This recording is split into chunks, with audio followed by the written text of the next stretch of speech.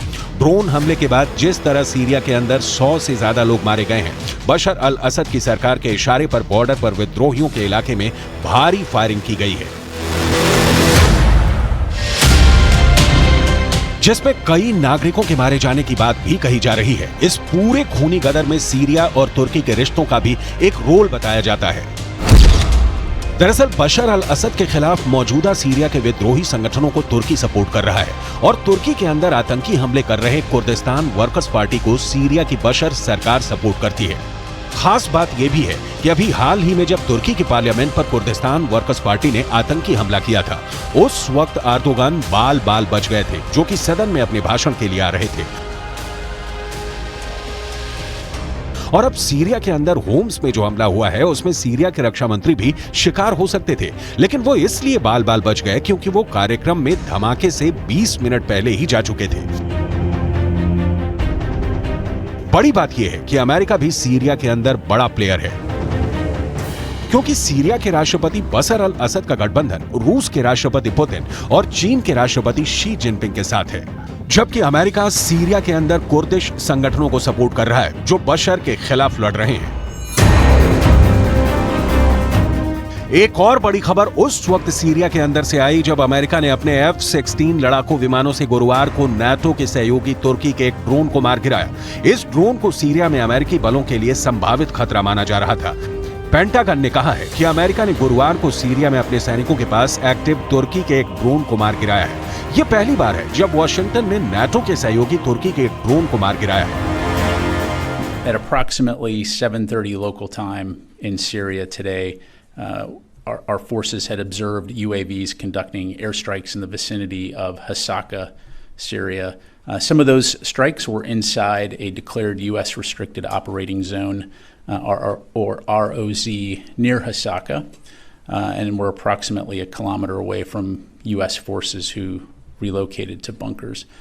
At approximately 11:30 local time, a Turkish UAV re-entered the ROZ on a heading toward where U.S. forces were located. U.S. commanders assessed that the UAV, which was now less than a half a kilometer from U.S. forces, to be a potential threat, and U.S. F-16 fighters subsequently shot down the UAV in self-defense at approximately 11:40 local time. It's important to point out that no U.S. forces were injured during the incident. We have no indication that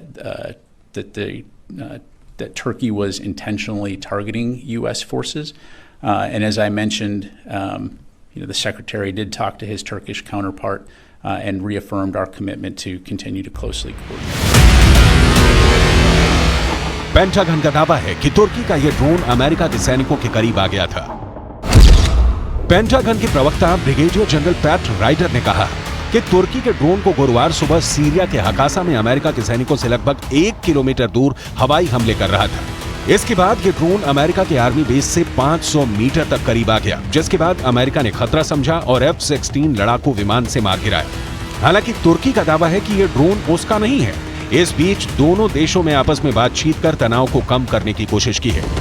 Based on the discussions with the Turkish defense minister and post shoot-down analysis, we have no initial indications that Turkey was intentionally targeting U.S. forces. Again, it was a regrettable incident, and we will continue to keep those lines of communication open. दरअसल तुर्की भी Syria के अंदर Kurdistan workers party के ठिकानों पर हमले और drone air strike करता है, लेकिन अमेरिका अपने सैनिकों के करीब आने वाले किसी भी फ्लाइंग ऑब्जेक्ट पर विशेष निगाह रखता है और ड्रोन जैसे खतरनाक हथियार से बचने के लिए ही अमेरिका ने फौरन एक्शन ले लिया। दूसरी तरफ ईरान के राष्ट्रपति इब्राहिम रईसी ने सीरिया के अंदर होम्स में हुए हमले पर दुख प्रकट किया है। कुल मिलाकर मिडिल ईस्ट का ये पूरा इलाका युद्ध की भट्टी में चल रहा है और अमेरिका, रूस जैसी बड़ी महाशक्तियां यहां अपना प्रभाव जमाने के लिए एड़ी चोटी का जोर लगाए हुए हैं।